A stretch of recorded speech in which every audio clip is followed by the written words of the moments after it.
could only see equal to how it's wired. If there's no circuitry for patterns in the brain, then you don't see reality, right? It's called pattern recognition. So then how do we begin to see things that exist but we don't have the circuitry to perceive, right? In other words, we don't see things how they are, we see things how we are. So you spend the majority of your life narrowing your focus on everything material in this three-dimensional reality. You see objects, you see things, you see people, you see bodies, you see places, and our senses plug us into the three-dimensional reality. So everything that's known to us is wired in our thinking neocortex. So what we're seeing, and it's happened to me so many times, let's say you have a profound mystical experience. There's 4 states of consciousness. There's wakefulness, there's sleep, there's dreaming, and then there's the transcendental moment. Now that transcendental moment is something that we have been working to induce. In fact, we now know we can induce it. We've measured it. We know the pineal gland in certain areas of the brain become active, that the limbic brain all of a sudden moves into high frequencies. And a person has a full-on sensory experience without their senses. In other words, whatever is going on between their ears is more real than anything they've ever experienced before.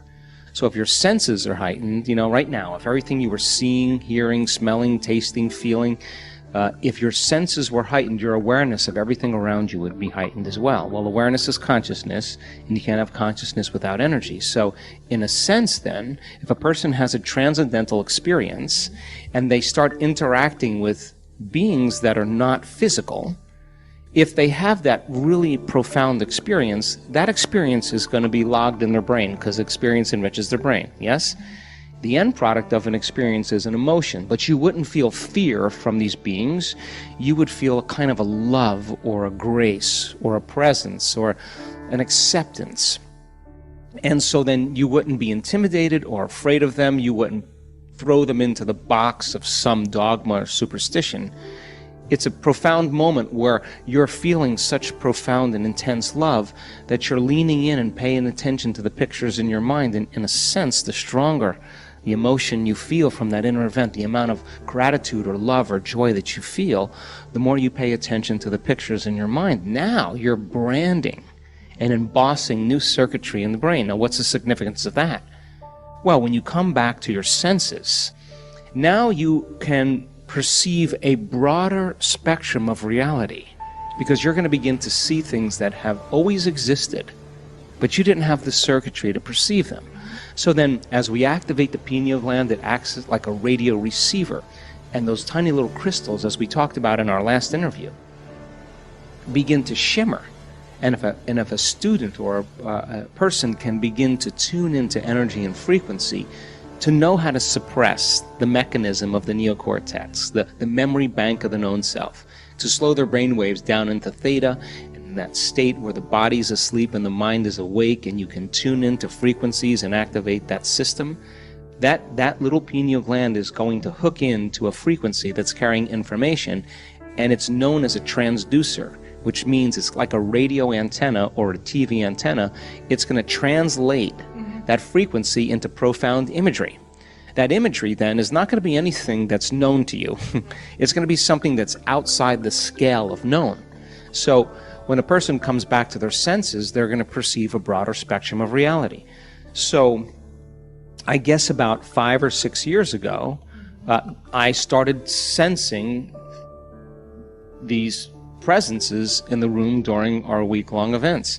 It started at the week-long events. Well, it started at the 5-day, 4.5-day workshops. I started, out of the corner of my eye, started perceiving certain things, primarily when we were doing the pineal gland meditations. I had other meditations as well, but there was an energy in the room that I noticed, and they're very noble, and they're very interested in what we're doing.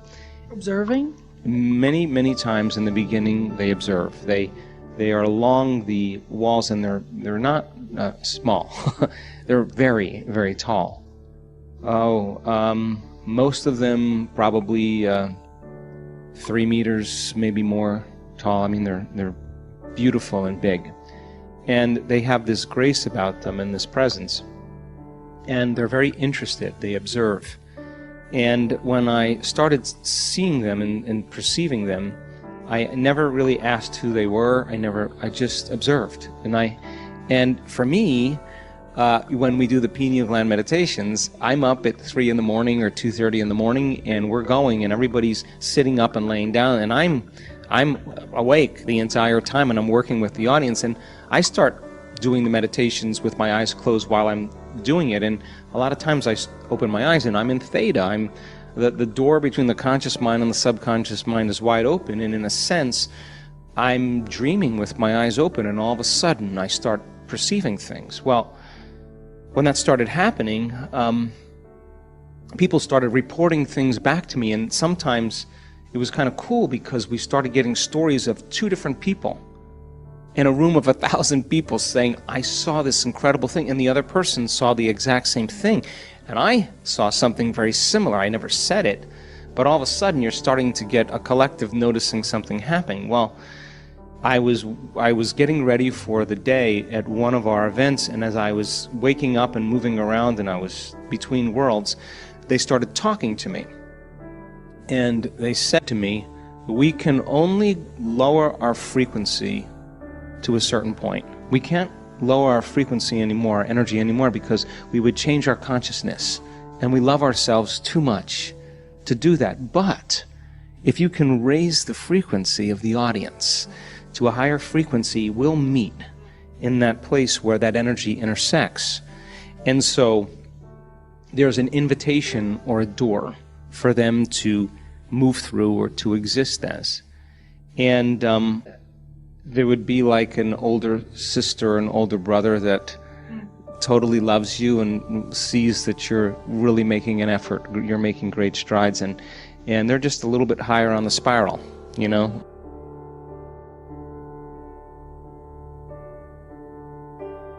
During the meditation, I was, nowhere and in the blackness, and suddenly I saw these tall beings standing in the room in an oval, really tall, like pillars, and they were blue and pink, and they were tall, and the room was like so high that it was almost like a stadium, and they were standing there and with a lot of dignity and love and wisdom.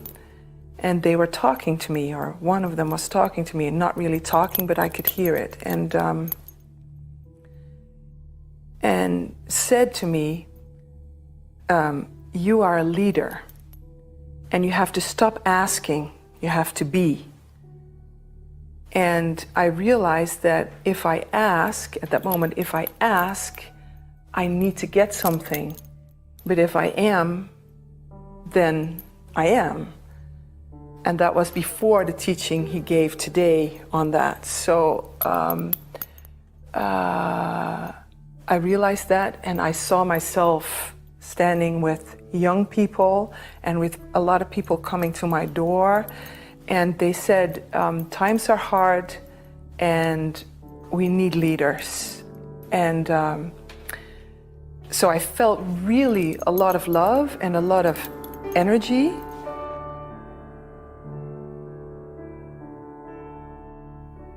So this experience today was an out-of-the-body experience, and it was so great, so special. It was, I was feeling so strongly like never ever before.